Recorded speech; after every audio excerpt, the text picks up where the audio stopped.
Well, hello there, and I do hope you're all well. Now, shall we watch the provocative politics in the House of Commons made by Jacob Rees-Mogg? It's where Patricia Gibson SNP MP for North Ayshire and Arran, sorry if I got it wrong, asked a question about the cost of living crisis to our arrogant haunted wardrobe.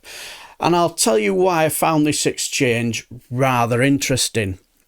Patricia Gibson. Thank you, Mr Speaker. Citizens Advice Scotland has warned that they're already seeing a huge demand for advice around the cost of living, energy bills and food insecurity.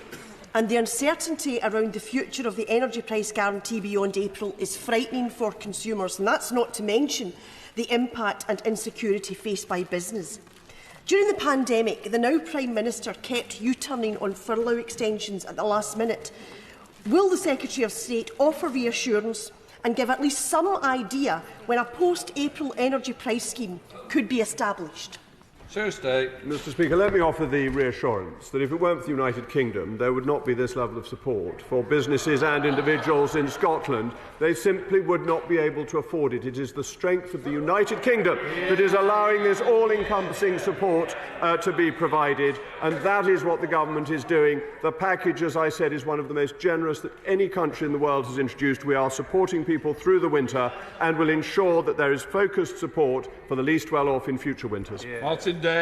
Now, the reason why I found this exchange very interesting, and I've heard a few exchanges between this extreme Brexit Tory government and SNP MPs as well, and it's the reason why I found these exchanges interesting is because I had a conversation a while ago on Max's Discord with Indie Truck Davey, I think. Sorry if I got it wrong, no insult intended. I had a couple of drinks, so mine is a little bit fuzzy.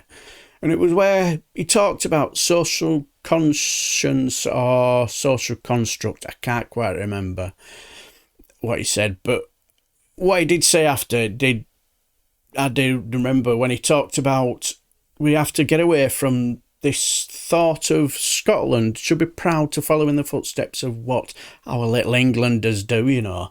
They seem to have this air of superiority. You should be proud to follow in our footsteps, up to a point.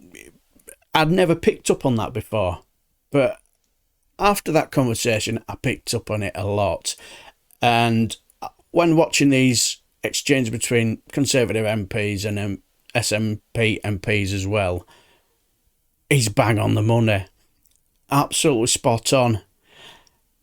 And I picked up on that here with our haunted wardrobe as he gave off an air of superiority. You know, I went to Eton, you know. As I'm better than you, you pleb.